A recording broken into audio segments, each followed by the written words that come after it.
Negra.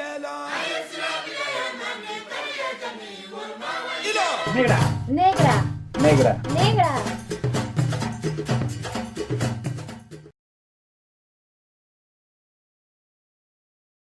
A partir de 2016, la participación de mujeres afromexicanas empezó a tener mayor visibilidad, pues las problemáticas de exclusión, violencia de género, la subordinación frente a los hombres y la erotización de sus cuerpos racializados han sido parte de las demandas para movilizarse políticamente,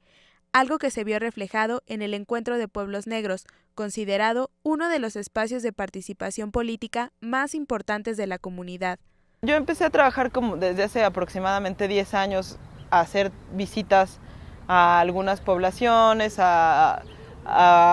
trabajar o a acercarme a algunas organizaciones, y en su mayoría eran varones quienes, digamos, siempre tenían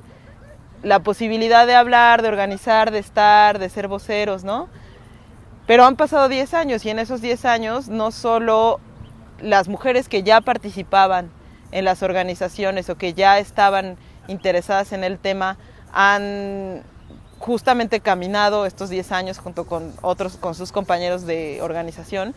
sino que también es importante señalar que las políticas públicas del Estado mexicano lo que efectivamente buscan es reconocer estos grupos de alteridad, un poco para que sus políticas sobre derechos humanos de pueblos indígenas o derechos colectivos de poblaciones afrodescendientes pues tengan un sentido, ¿no? Y también es importante señalar que el tercer sector o las organizaciones no gubernamentales también tienen un importante rol en todo este movimiento, porque han permitido como canalizar las demandas. Entonces, en ese sentido, como digamos en el sentido más institucional, ciertas organizaciones feministas o interesadas en las relaciones de género han llegado a la Costa Chica a ser como, digamos, talleres de empoderamiento y de liderazgo. En particular hay un par de organizaciones que lo que han hecho es cruzar el tema de lo étnico con el tema de las relaciones de género, ¿no? O con el tema del feminismo. Es a partir de 2014 que se empieza a gestar un importante movimiento de mujeres en distintas comunidades, quienes desde diversas instituciones y organizaciones tienen como principal acuerdo consolidar estrategias que las lleven a la reivindicación, reconocimiento constitucional y aplicación de sus derechos como mujeres afromexicanas. Organizaciones como la Red de Mujeres Afromexicanas, la Asociación de Mujeres de la Costa, Colectiva de la Costa Naatundá y la Alianza Pinotepa Nacional han sido parte de un proceso de formación feminista por parte de alianzas entre las organizaciones como Fundación Semillas y el Instituto de Liderazgo Simón de Beauvoir, quienes capacitan a las mujeres afromexicanas de la movilización afrodescendiente para trabajar colectivamente y difundir información en sus comunidades. Entonces, a partir de esas escuelas de lideresas se han formado como nuevas voces que estaban ahí pero que no tenían el espacio y la representación política que tienen ahora. También es cierto que las propias mujeres de la costa, aunado a ese caminar y a esa situación de las organizaciones que impulsan como la discusión sobre género y feminismo en las organizaciones de la costa, las mujeres también han empezado a tener mucho más fuerza, ¿no? Y han empezado como a observar que uno de los flagelos más impresionantes en la zona es la violencia contra la mujer. O sea, como en todo el país, pero en particular ahí, la violencia intrafamiliar es algo que ellas dicen que siempre ha estado presente, que es como mucha violencia en su contra, ¿no? Además como mucha impunidad en términos de que no hay instituciones que las apoyen. Incluso otro de los elementos es que en términos de salud sexual y reproductiva ellas y ellos no tienen ningún tipo de acceso o un acceso muy limitado a ciertos recursos que el Estado debería garantizar, ¿no? Entonces, a partir de esos dos elementos también y de otros que también son la propia discusión de la identidad afromexicana, no solo de los varones, es que empiezan estas organizaciones a decir hay un problema respecto al lugar de la mujer, no solo en las organizaciones, sino en general en la Costa Chica. Y entonces nosotras también queremos ser voceras de nuestros propios procesos, ¿no? Y que nuestra participación política no esté solamente vinculada a cuestiones como de cuidado, que es como digamos la idea más extendida del feminismo, por lo menos en la costa, sino que también nosotras tengamos la capacidad de ser líderes y voceras de nuestras organizaciones o incluso de nuestras comunidades.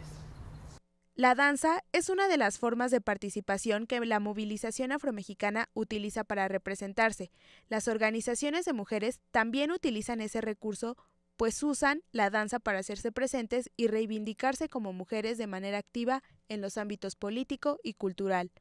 Por ejemplo, la danza Obatalá, que surge como una invención en la que se pretende enmarcar sus raíces africanas, o la danza de las diablas, que desde sus inicios ha sido ejecutada únicamente por hombres y que forma parte de los ejes de enunciación de la Red de Mujeres Afromexicanas.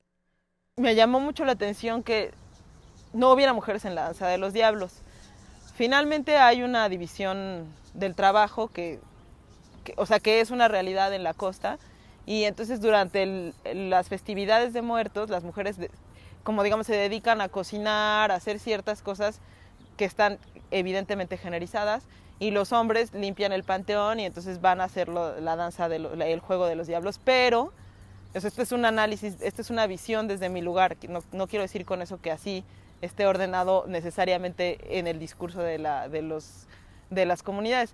pero lo que sucede es que la figura o el lugar de la mujer en los diablos está representada por un hombre. Entonces el argumento siempre ante la pregunta de por qué no hay mujeres en la danza de los diablos era que requiere mucho esfuerzo físico y que las mujeres generalmente no podían hacer ese esfuerzo físico porque requiere de mucha fuerza, ¿no? Entonces creo que también otro elemento importante de esta formación de liderazgos de mujeres en las organizaciones afros tiene que ver con la idea de cuestionar, ¿no? Literalmente esta noción de que ellas no tienen fuerza, que no es lo que les toca, y entonces han empezado como a hacer algunas danzas de las diablas, le dicen, porque además ellas se saben los pasos, pues saben las dinámicas, conocen las lógicas, y ha sido como una especie de tomar una danza por asalto, ¿no? Otro espacio también que es importante retomar es esta danza de Obatalá, que está, pues, es una danza pequeña, es de collantes, son jovencitas que a través de una organización de México Negro y de un párroco de la pastoral afrodescendiente ahí en Oaxaca,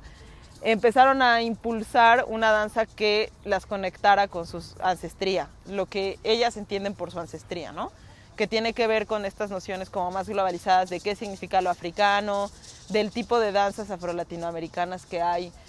sobre todo aquí en el DF, entonces, ¿no? Como que afrocolombianas. Entonces, como que ese es otro de los elementos donde las mujeres más jóvenes han empezado a participar de estas representaciones culturales o prácticas culturales, que también en la danza Obatalá sí bailan en algunas cuestiones más comunitarias, y en general lo hacen también como en el Encuentro de Pueblos Negros, acompañada de sus tambores, ¿no? La danza de las diablas aún no forma parte del repertorio de danzas presentadas como eje cultural, a diferencia de la danza Obatalá, que se ha colocado como una de las formas de representación cultural de la Costa Chica desde su aparición pública en el Encuentro de Pueblos Negros de 2013. Ya se van las diablas, dejando las sillas, ya se van las diablas, dejando las sillas, diciendo que viva el Fondo Semillas, diciendo que viva el Fondo Semillas.